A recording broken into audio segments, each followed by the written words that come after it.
Azizul's last Olympics, then who do we have in any sport to carry the burden? Kind words, advice to the athletes who are going for Olympics. The first thing that I would tell all the Olympians going is right now all the work is done. All the work, hard work, sweat, blood, tears has been done. So now they cannot improve from here to there to their game day, right? So the most important thing is relaxing, because especially first-time Olympian, this is not for Azizul. Datuk Azizul, he's you know, he's the senior guy now, amazing, right?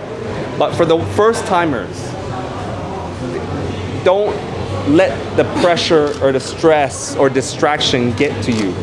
That's the most important thing. It's all about being in the moment every single day and taking in what they have accomplished. They are one of the world's best athletes. They will make Malaysia proud, okay? If they put in their best on the day. So in order to do that, they have to save energy. And stress, pressure will crack even the most experienced athletes, right? Or humans, right?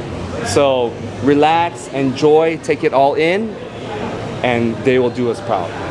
On Datuk Azizul Hasni Awang, so maybe you can believe that he will deliver the first goal. I believe so.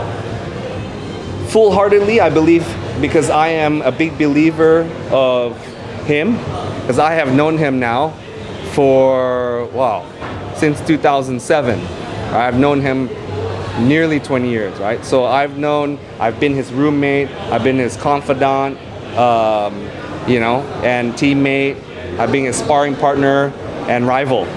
So if you look at the one critical data, is you look at his Olympic results, his performance at Olympic. Azizul, the real Azizul only shows up when the stakes are high. When the stakes are low, sometimes Azizul thinks he'll wake out of bed a little bit. But the higher the stakes, then it's time that he realizes, okay, the real Azizul is going to come out. So we look at Beijing, semi-final, London, final, Rio, bronze, Tokyo, silver. So what's next? If you are a data person, what's next? Only gold. Mr. Josiah, do you know that you believe that the chance will be high for Azizul if Shafida was competing in the final? No, I think Azizul is going to do what Azizul is going to do, Shah or no Shah. And these days, Karen, the UCI rules, you cannot work together. Karen is an individual event. Azizul is going to have his game plan, Shah is going to have his game plan. If they both happen to make the final, then that's great. We have 2 lottery tickets out of 6, right? Look at the chances, right? It's not like back in the day with Azizul and I, we didn't plan, or the way we rode was just in sync. We just knew what each other was thinking, and we would help each other without planning it. Because if we go in with a plan, it's not gonna work out. Because there's so many different things that happen in Karen. You cannot plan a Karen. If you plan a Karen, most likely it backfires. When we tried, I've tried to plan a Karen. I tried to go, okay, this scenario A, scenario B, scenario C, and then what happens to the actual Karen? Scenario D. Always, right? If we look at Tokyo, everyone had a plan, right? And then no one knew that Jason Kenny was going to do what he did. Because everyone's plan was to watch the favorite with Harry, and what happened? They let the goal slip away with Jason. So I know Karen, if Azizul focus on what he does best, which is trust his instincts, he's going to bring our first goal. Mark my words. All things being normal. But of course the Olympics, it always goes some way you never think. But if I was a gambling man, I would bet a lot of money on Azizul. Azizul has said that if their strategy is they want, if they go to the semis, they want to retire and focus on the sprint only. Do you think the strategy is good? Oh, if he doesn't make it past. Yes. I tell you what, I'm not thinking about it. I guarantee you he's not thinking about not making the finals. Azizul makes the finals every time, right? I mean, he's just a big ticket athlete. He buys that big ticket, and at the very best, even as less than his best, his experience, he's the best racer in the world, in the history of the Karen. He's the best racer. He will, you know, because in a sprint, you can see the pecking order based on power. He's always, at the best, he's 5th or 6th or 7th. At his worst, he's 20th, right? So if he's on form, he will, you know, sprints after, right, the Karen, I believe, right?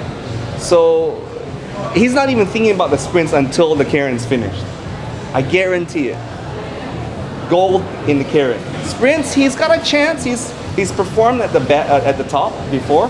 I think twice at the World Championships, right? And Olympics, easily a quarterfinalist. But these days, it's very competitive. It's all about speed and power. And I mean, he's getting old now, right? He's getting 36. He's, you know, you can't expect any 36-year-old to be the best in the world. It's anything that's speed and power. It's just fact of physiology, right? But I think right now, it's everything in the Karen. He's not thinking about the sprint. What about comments about Izahizati? Yeah. So it's her first Olympics. She's in a great place where anything she does above expectations is a goal for her. So she's to learn to soak it up, and if she races smart, you can get a little bit lucky in the Karen. Right? But right now, I don't think anyone expects her to make the final. It's very hard. It's Olympics. But if she does, wow, then we have something to cheer on in LA, right? Because because right now, Azizul's last Olympics, then who do we have in any sport to carry the burden or the privilege of winning at the highest level? Who do we have? Not too many athletes. So we want to, you know, there's no pressure for her. Everything is good. As long as she stay healthy and she stay focused, she'll do well.